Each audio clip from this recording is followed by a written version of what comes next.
જય શ્રી કૃષ્ણ, રાધે રાધે. મિત્રો, 6થા અધ્યાયના 16મા શ્લોકમાં ભગવાને વાત કરી કે આ ધ્યાન યોગ કોને પ્રાપ્ત નથી થતો, એમને કોણ સિદ્ધ નથી કરી શકતો. ત્યાં ભગવાને વાત કરી કે જે ખૂબ ખાવામાં ધ્યાન નથી રાખતો અને ખૂબ વધારે ખાય છે, ભૂખ કરતા વધારે ખાય છે. પછી બીજી વાત કરી કે જે સાવ નથી ખાતો, સાવ ભૂખ્યો રહે છે, અન્ન ત્યાગ કરી દે છે, તેવા વ્યક્તિઓને સિદ્ધ નથી થતા. ત્રીજી વાત કરી જે ખૂબ ઊંઘે છે, વધારે પડતો ઊંઘ લે છે, તેને માટે આ યોગ નથી, અને જે સાવ ઊંઘતો નથી તેને માટે પણ યોગ નથી. તો હવે આપણને પ્રશ્ન થાય તો આ યોગને કોણ સિદ્ધ કરી શકે? એટલા માટે ભગવાને 17મા શ્લોકમાં એમના લક્ષણો કીધા કે આવો વ્યક્તિ છે આ યોગને સિદ્ધ કરી શકે. અને યોગ એમના માટે કેવો થઈ જાય તો કે દુઃખોનો નાશ કરનાર બને. અહીં ભગવાન વાત કરે છે 17મા શ્લોકમાં કે યુક્ત આહાર વિહારસ્ય યુક્ત ચેષ્ટસ્ય કર્મસુ યુક્ત સ્વપ્ન અવબોધસ્ય યોગો ભવતિ દુઃખહા. યોગ એટલે યોગ, દુઃખહા એટલે દુઃખને હરનારો. દુઃખને હરનાર આ યોગ યુક્ત આહાર વિહારસ્ય, યોગ્ય પ્રમાણમાં આહાર અને વિહાર કરનારાને. પછી યુક્ત ચેષ્ટસ્ય કર્મસુ, યોગ્ય રીતે કર્મમાં ચેષ્ટા કરનારને. યુક્ત સ્વપ્ન અવબોધસ્ય, યોગ્ય પ્રમાણમાં ઊંઘનાર અને જાગનારને ભવતી સિદ્ધ થાય છે. આ યોગ આમને સિદ્ધ થાય છે. 16મા શ્લોકમાં ખાવામાં ધ્યાન નથી રાખતો એમને અને ઊંઘવામાં ધ્યાન નથી રાખતો એમને આ યોગ સિદ્ધ નથી થતો. હવે અહીંયા ભગવાને યુક્ત આહાર વિહારસ્ય છેલ્લો શબ્દ આપ્યો, દુઃખહા યોગ. દુઃખને નાશ કરનારો આ યોગ, આ ધ્યાન યોગ છે, દરેક પ્રકારના દુઃખનો નાશ કરી નાખે છે. પણ એ કેના માટે બને છે, કોને સિદ્ધ થાય છે? એમનું પહેલું લક્ષણ ભગવાને આપ્યું, યુક્ત આહાર વિહારસ્ય. આહાર અને વિહારમાં યોગ્ય પ્રમાણમાં આહાર વિહાર લેનાર. હવે આહાર એટલે ખોરાક, ભોજન. હવે ભોજનમાં યોગ્ય રીતે એટલે કેવી રીતથી? યોગ્ય ભોજન એટલે કેવી રીતથી? તો કે એક તો તમે જે ભોજન લ્યો છો ને એ કેવું હોવું જોઈએ? તો કે ધર્મની સાક્ષીએ અને નીતિમત્તાથી કમાયેલા પૈસામાંથી પ્રાપ્ત થયેલું એ ભોજન હોવું જોઈએ. ધર્મની સાક્ષીએ, ધર્મનું પાલન કરતા કરતા અને નીતિમત્તાથી, અનીતિથી કમાયેલા પૈસાની ખરીદેલું ભોજન ન હોવું જોઈએ. તમારું એ ધાન્ય છે ને જ્યારે ખરીદવું હોય ત્યારે તમારો નીતિમત્તાના પૈસા હોવા જોઈએ. તો જો એ ખાશો ને તો એ સાત્વિક છે. બીજું, તમારું જે ભોજન છે એ સાત્વિક હોવું જોઈએ. હવે સાત્વિક એટલે શું થાય? ઘણી વખત એવું બનતું હોય કે ભાઈ આપણે નીતિમત્તા રાખી હોય પણ સાત્વિકતા જળવાણી ન હોય. અમુક પ્રકારનું એવું ન કરવું જોઈએ એવા કાર્યો કરી અને પ્રાપ્ત થયું હોય, અથવા તો અમુક લોકોના મહેનતનું એમાં વધારે બળ હોય, મહેનત વધારે હોય છતાં એમને પ્રાપ્ત ન થયું હોય, તો એ તમારું તામસિક થઈ જશે અથવા રાજસી થઈ જશે. આપણે આગળ આવ્યું હતું કે જનક આદય રાજર્ષિ, જનક વગેરે રાજાઓ એટલા બધા કર્મનિષ્ઠ હતા જનક કે પોતાના માટે અલગથી ખેતર રાખતા અને એ ખેડાવતા, એના બદલામાં પણ એમને આપી દેતા અને એમનો એક ખોરાક ખાતા. એ સાત્વિક ભોજન છે. બીજું, જે પણ કંઈ ભોજન લઈએ ને મિત્રો, એ સ્વાદ બુદ્ધિથી નથી લેવાનું પણ સાધન બુદ્ધિથી, કે મારે આ ધર્મ માટે મારું શરીર છે અને એમને ટકાવવું છે, સાધનને મારે કંઈક આપવું પડે એમ છે, એવા સાધન બુદ્ધિથી, સ્વાદ બુદ્ધિથી જ જો ભોજન લીધા કરશો તો કદાચ શરીર છે એમાં વધારે ખવાઈ જશે. સ્વાદ નહીં હોય તો સાવ ઓછું ખવાઈ જશે. અને આગળના શ્લોકમાં બંનેની ના પાડી છે, સ્વાદની. દાખલા તરીકે ઘણી વખત પોતાના સ્વાદને અનુકૂળ નથી તો બાળક નથી કહેતો મારે નથી ખાવું, અને રીસાઈ ગયા પછી સતત એમનું જ ચિંતન કરે, ખાવાનું આમને ખાવાનું. એટલે સાધન બુદ્ધિથી તમારો ખોરાક હોવો જોઈએ, યોગ્ય પ્રમાણસર. યુક્ત આહાર વિહારસ્ય, સ્વાદ બુદ્ધિથી.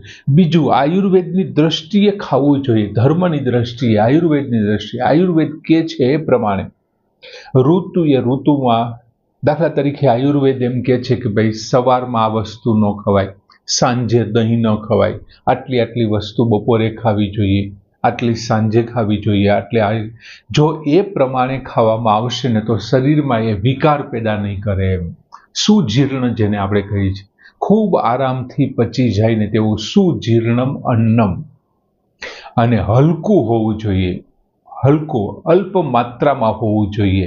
આવા બધા જ જે લક્ષણો છે ને એને યુક્ત આહાર કહેવાય. સાત્વિક હોય, નીતિના પૈસાથી કમાયેલું હોય, સ્વાદ બુદ્ધિને બદલે સાધન બુદ્ધિથી હોય, આયુર્વેદના સિદ્ધાંતો પ્રમાણે આપણે ખોરાક લેતા હોઈએ, એની સાથે સુજીર્ણ, અત્યંત જીર્ણ, સરળતાથી પચી જાય તેવું અને હલકો ખોરાક લેવાનો, અને અલ્પ માત્રામાં હોય ને તો એવા વ્યક્તિઓ માટે દુઃખઃ યોગઃ ભવતિ. આ દુઃખ હરનારો યોગ સિદ્ધ થઈ જાય છે જે આવો ખોરાક લે છે. એટલે તો ઋષિ મુનિઓ આશ્રમની અંદર એકદમ બહુ સાદું જિંદગી જીવતા યાર, યોગમાં બેસવા માટે, ધ્યાન લગાવવા માટે. ત્યાર પછીનો શબ્દ આપ્યો છે વિહાર. વિહાર એટલે ફરવું. તો વિહાર પણ યોગ્ય માત્રામાં કરવાનો, યોગ્ય માત્રામાં વિહાર. વિહાર એટલે હરવું ફરવું, સાથે ખોરાક લીધો છે એ જ પ્રમાણે હરવો ફરવાને પણ મહત્વ આપ્યું છે, વિહાર કરવાને. કેવી જગ્યાએ વિહાર કરવું જોઈએ, આપણા શાસ્ત્રોએ પુષ્કળ વાત કરી છે કે સવારે ક્યાં ફરવું જોઈએ, સાંજના ક્યાં ફરવું જોઈએ, આ બધી વાતો જે વિહારમાં આવે છે. બીજું વ્યાયામ છે, યોગાસન છે, પણ આ બધું કેવું કરવાનું છે? યુક્ત એટલે પ્રમાણમાં, પ્રમાણસર. એના માટે સ્પષ્ટ શબ્દ ભગવાને વાપર્યો છે, યુક્ત, પ્રમાણમાં કરવાનું છે. એક ધારું વ્યાયામ એટલે વ્યાયામ જ કરીને શરીરને થકવી દેવું તો યોગ કેવી રીતે થશે? 3 કલાક કેવી રીતે બેસી શકવાના? એક ધારા યોગાસનો કરી, આસનો કરી અને શરીર થાકી જશે તો એ તો આરામ માગશે. એટલે પ્રમાણસર શબ્દ આપ્યો, યુક્ત આહાર વિહારસ્ય. પછી શબ્દ આપ્યો યુક્ત ચેષ્ટસ્ય કર્મશુ. હવે કર્મમાં યોગ્ય, ચેષ્ટસ્ય એટલે ચેષ્ટા કરનારો. હવે દરેક વ્યક્તિ વર્ણાશ્રમને અનુકૂળ, તમારો જે વર્ણ છે તે અને તમારો જે અત્યારે આશ્રમ છે તે, એટલે કે વર્ણ એટલે બ્રાહ્મણ, ક્ષત્રિય, વૈશ્ય, જે કાંઈ ધર્મ છે તે, ગુણ કર્મ વિભાગ સહ જે આપણે વાત કરી, બ્રાહ્મણ, ક્ષત્રિય, વૈશ્ય અને શુદ્ર. અને ત્યાર પછી આશ્રમમાં બ્રહ્મચર્યાશ્રમ, પછી ગૃહસ્થાશ્રમ, વાનપ્રસ્થાશ્રમ અને સંન્યસ્તાશ્રમ. આ જે કાંઈ આશ્રમ છે તે વર્ણાશ્રમને અનુકૂળ સ્થળ, કાળ અને એમના પ્રમાણે શરીર નિર્વાહ માટે કર્મ કરવાનું છે. જે કાંઈ તમને વર્ણ અને આશ્રમ પ્રાપ્ત થયા છે અને તમે જે સ્થળે છો એ સ્થળ પ્રમાણે, જે સમય છે એ સમય પ્રમાણે તમારે યોગ્ય વ્યવહાર કરવાનો છે. બીજું, શરીરના નિર્વાહ માટે કરવાનો છે. ભોગ બુદ્ધિથી કર્મ નથી કરવાનું, શરીર નિર્વાહ માટે કર્મ કરવાનું છે. બીજું, હિત બુદ્ધિ વાપરી અને તમારા નજીકના જે કુટુંબીઓ છે અને તમારા જે સમાજના છે ને એમના માટે કંઈક સારું કાર્ય અથવા તો એમનું હિત થાય ને તેવા સમાજની સેવા કરવાની છે. કુટુંબની, સમાજની, પરિવારની સેવા કરી અને શરીર નિર્વાહ માટેના તમને વર્ણ અને આશ્રમ પ્રમાણે મળેલા વિહિત કર્મો છે ને એ પ્રસન્નતા સાથે કરવાના છે. અને જો એ પ્રમાણે કરવામાં આવશે ને વિહિત કર્મો, જે ધર્મશાસ્ત્રોમાં કીધેલા કર્મો છે, તો આપોઆપ પ્રસન્નતા આવશે. પછી ભગવાને ત્રીજી વાત કરી કે યુક્ત સ્વપ્ન અવબોધસ્ય. હવે આગળના પૂર્વ શ્લોકમાં એવું કીધું કે અતિ સુનારને પ્રાપ્ત નથી થતો, આ ધ્યાન યોગ છે એ સિદ્ધ નથી થતો. હવે કેટલી માત્રામાં શું? તો કે એટલી માત્રામાં જ ઊંઘ લેવી કે જાગ્યા પછી તમને ઊંઘ સતાવે નહીં. એક વખત તમે પથારીમાં જાગી જાઓ છો અને ઉઠી ગયા છો પછી તમને ઊંઘ સતાવવી ન જોઈએ. કોઈ કામમાં બેઠા થોડીક વાર માટે સ્થિર થયા અને તરત જ ઝોલા મીંડ્યા આવવા, બેઠા બેઠા સૂઈ ગયા, વાતો કરતા કરતા સૂઈ ગયા, એવું ન થવું જોઈએ. ઊંઘ સતાવવી ન જોઈએ. જાગ્યા પછી ઊંઘ સતાવે નહીં એવી ઊંઘ લ્યો. બીજું, આપણા શાસ્ત્રોએ એમ કીધું છે કે દિવસ અને રાતના શરૂઆતમાં અને અંતમાં ન સૂવું જોઈએ. દિવસ અને રાતના આરંભમાં અને અંતમાં નહીં સૂવાનું. રાત પડી નથી ને તરત જ વહેલું સૂઈ જવું એમ નહીં. બીજું, સ્થળ અને કાળ પ્રમાણે નીતિ નિયમો બદલતા હોય છે. વર્ષો પહેલા આપણા ઋષિઓને જંગલોમાં રહેતા, જંગલોમાં બધા રાની પશુઓ રાત્રે જ નીકળવાના છે બહાર, એટલે આશ્રમની અંદર વ્યવસ્થિત તેઓએ જવું જ પડે. બીજું, લાઇટ નહોતી એટલે વહેલાસર એમને જમી લેવું પડે, કારણ કે આશ્રમની અંદર એક તો આ જંગલ વિસ્તાર, લાઇટ હોય નહીં, એટલા બધા બાળકો અભ્યાસ કરતા હોય, કેવડી મોટી જવાબદારી. પર્વતોને ટેકરીઓ હોય, એમના પડછાયેથી વહેલું અંધારું થઈ જાય, એટલે ત્યાં એ જે તે સમયે એમના માટેના નીતિ નિયમો અત્યારે આપણને એક્ઝેક્ટ એ લાગુ ન પાડી શકીએ એક્ઝેક્ટ, પણ એમ છતાંય દિવસ અને રાત્રિના શરૂઆત અને અંતમાં ન સૂવું જોઈએ. રાત્રિનો અંત એટલે જે બ્રહ્મ મુહૂર્ત છે એમના પછી ન સૂવું જોઈએ. ખરેખર તો આપણે એવું કીધું છે 2 ઘડી વહેલું ઉઠી જવાનું. સૂર્યોદય થાય એમના પહેલા 2 ઘડી વહેલું ઉઠી જવાનું. 1 ઘડી બરાબર 24 મિનિટ થઈ, એટલે 48 મિનિટ પહેલા ઉઠી જવાનું. પછી માની લ્યો કે તમારે રાત્રિનો ઉજાગરો છે તો તમારે પહેલા 48 મિનિટ પહેલા તો ઉઠી જ જવાનું. પછી સૂર્ય ઉદય થઈ ગયા પછી 2 ઘડીએ, એટલે પછી 48 મિનિટ પછી પાછા સૂઈ જાઓ તો તમારા માટે ખૂબ એનર્જીદાયક અને તમને રિદ્ધિ સિદ્ધિ આપનારું એ તમારું છે, એ તમારી ઊંઘ છે. એવું કે છે. કેટલા ટકા વિશ્વાસ કરવો એ તમારે નક્કી કરવાનું છે.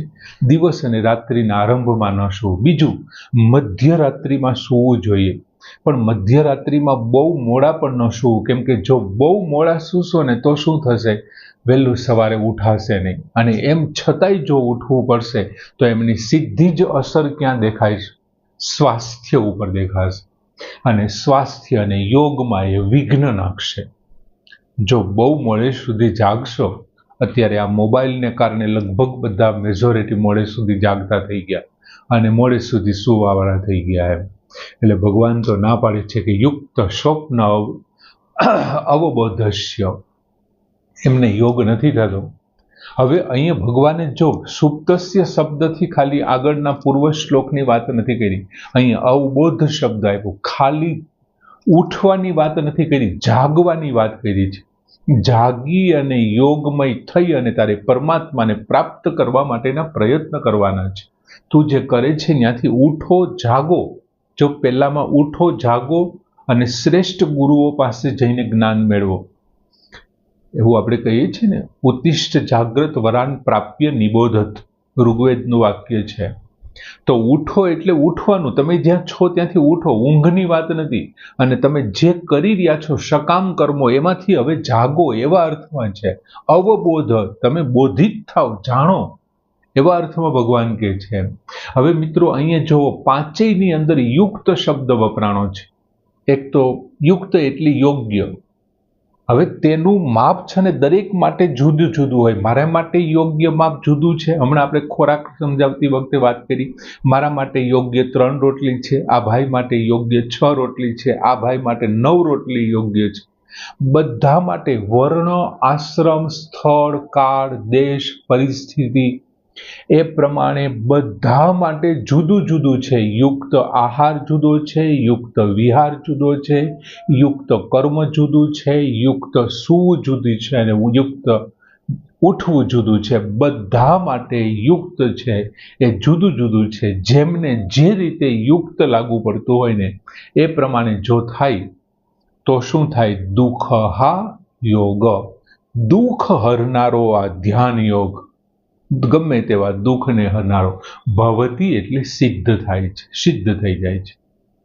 એટલે દરેકને માટે યુક્ત છે, જુદું જુદું છે, અને બધા માટે પોતાના વર્ણ અને આશ્રમ, પરિસ્થિતિ, દેશ અને કાળ પ્રમાણે એમણે એનું વર્તન કરવું જોઈએ. આમ ભગવાને સરસ મજાની વાત કરી. પહેલા 16મા શ્લોકમાં ખૂબ ખાનાર અને નહીં ખાનાર, ખૂબ સુનાર અને નહીં સુનારને સિદ્ધ નથી થતો. આમાં કોને સિદ્ધ થાય તે બતાવતા કહે છે કે યુક્ત આહાર વિહારસ્ય યુક્ત ચેષ્ટસ્ય કર્મશુ યુક્ત સ્વપ્ન અવબોધસ્ય યોગો ભવતિ દુઃખઃ. શ્લોક અહીં પૂર્ણ કરીએ. જય શ્રી કૃષ્ણ.